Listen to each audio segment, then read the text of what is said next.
Hello everyone, I'm Moo, And I am Fuji. and we just watched Alice in Wonderland. It's been several times that I've watched this movie. Yeah? Every time, actually, although I just actually finished reading it. Oh, really? Rereading it recently. So I'm remembering more things that were included and things that weren't included. Mm-hmm. It's a weird book. It is a weird book. It's a weird book, and it's a weird movie. And in a lot of ways, I feel like it's really hard to comment on the movie separate from the book. It really is, yeah, because they're kind of intertwined, but like the book's pretty close. The movie's pretty close to the book. It just takes elements from the second one too. Yeah. And I really like this movie. It's a good movie. Like, it's absolutely it's a great visual representation of the stuff that happened in the book. Oh, it's great. Yeah, I think it's one of my favorite Alice adaptions for sure. Like, I really like they just have the nice line between nonsense and things being grounded, if that makes any sense. That makes sense. Yeah. I do enjoy it. I think the funny thing that I made a comment right at the beginning of the movie that I said a lot of, adaptations of Alice in Wonderland, it's like, here are normal people in this really strange world. But the truth is, Alice in Wonderland is about a really strange girl in a really strange world. A stranger world. Yeah. And it's even stranger still. It just, everything is very strange. Also, I just love how this movie looks. It's just really nice to look at, and all the designs are great. It's one of the most, like, storybook of the films. Yeah. It is definitely one of the most storybook ones. Though I love the colors. I love how the characters are designed. I like the really weird things, like the glasses on the 2 feet and the umbrella birds.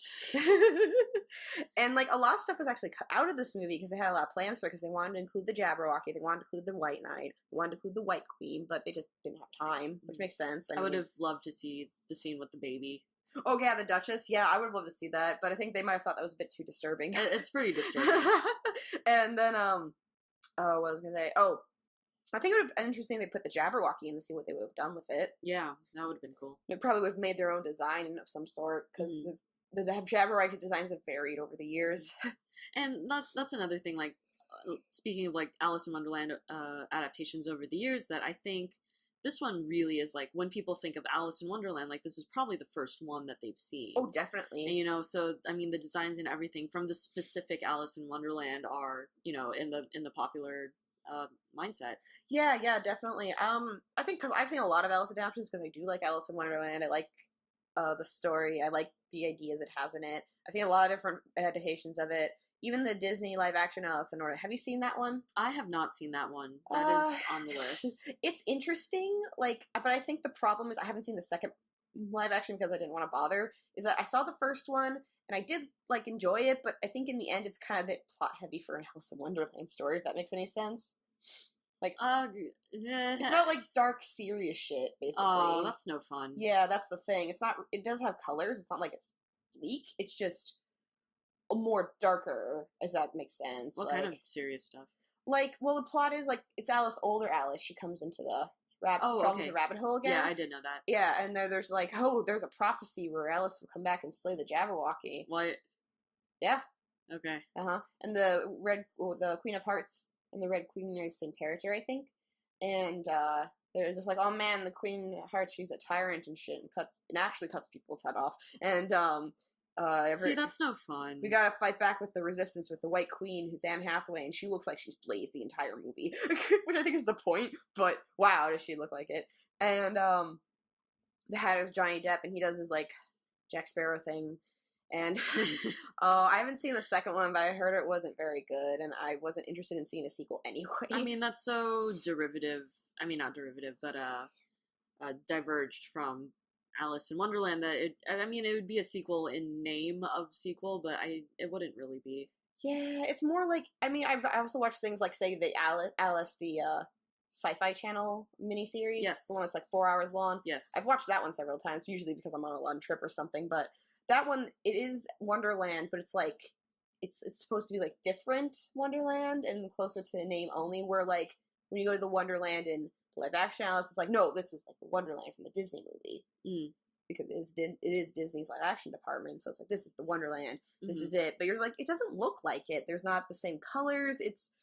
I mean, Tim Burton did the movie, and he has a darker color palette, which is actually fine, but like, I don't know, I don't think he's not been impressing me lately with his movies the past several years. But I don't think it worked for Alice very well. Surrealism, yes, but not the colors. See, I think there's a couple different ways of approaching Alice in Wonderland, and one of them is if you're, it's a children's book. If you're a child reading the children's book, like I think the animated movie like super captures that sort of experience of reading that book. And then I think there's like the adult approach to Alice in Wonderland where you want to get into all of the weird, surrealist, trippy stuff. Yeah.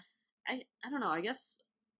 Well, I mean, see, now we're not talking about this movie that we watched anymore. We're talking about in general. Well, the thing is, like, when you talk about Alice in Wonderland adaptation, you can't help but compare it to the other ones because the way you interpret Alice in Wonderland is so, like, loose. Yeah. And there's so many different versions of this story.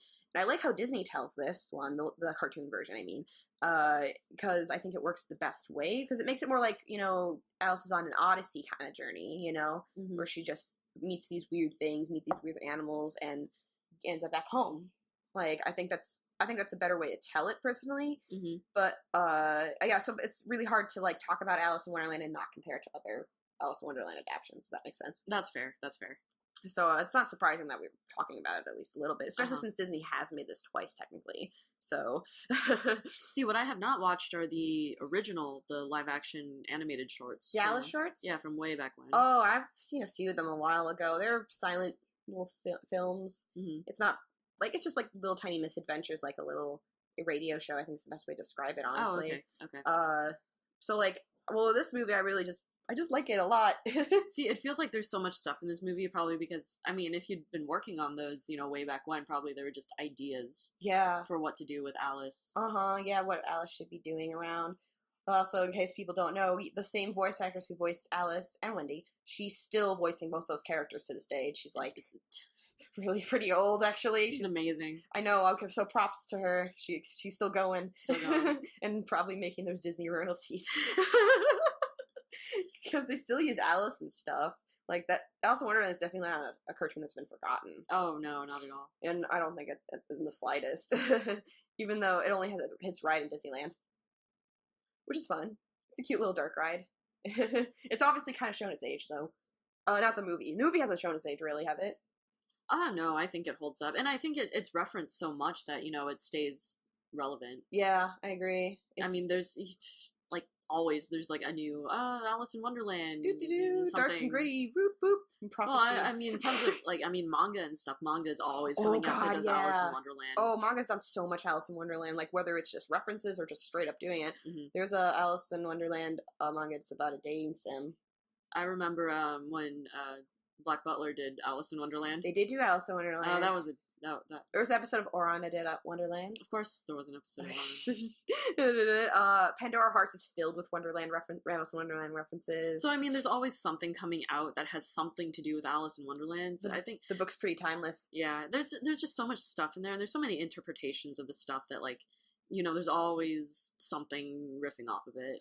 Definitely. So yeah, that's why you can't help but talk about other things related to Alice. If you talk about one Alice, you talk about all the Alices. But I think for most people, this is definitely like the codifier of Alice in Wonderland. I agree. Like that blue dress, if you see it like in movies after this one, like you're gonna see it everywhere. Yeah. Which interesting that Disney hasn't really copyrighted that, but I guess you can't copyright that outfit because it's too generic. I think like what they did is like the precise outfit. So all you do is just change the hairstyle. Mm-hmm.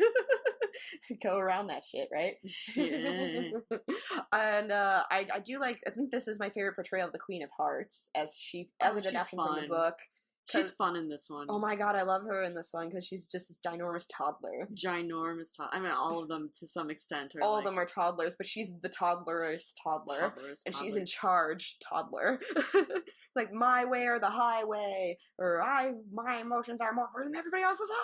You have a special connection with the Queen of Hearts, don't you? I guess I do. I mean, it's kind of your handle online. Yeah, it is my handle online. I've used it several times. I've dressed up as her. But I don't know. I just like how they did her in this one because it's pretty easy to make her like the bad guy, and that's fine. I mean, I've watched plenty of Alice adaptations that I like that have her that way as an antagonistic role. But in the end, I think the best portrayal from her book counterpart is definitely the Disney cartoon version. Yeah, because that shows that she's not evil per se. She's just chaotic neutral. The Wonderland is chaotic neutral. It's absolutely chaotic neutral, and I think that captures it best with the Queen of Hearts in particular. Which is, it's fine if she's, like, antagonistic. Honestly, the Red Queen is more antagonistic. Oof. in the second book, because I think it was made for a little bit of an older audience too. Yeah. So if you're, I guess they take things from the Red Queen and put her in the Queen of Hearts. Queen of Hearts. Mm-hmm. All right. So, you got anything else to say? I think I'm good. Is the next one Peter Pan? Ooh. Is no. it? Yeah. It's Peter Pan. It's Peter Pan time. Holy shit! All I'm right. psyched. Okay. All right. We're gonna go watch Peter Pan. See you then.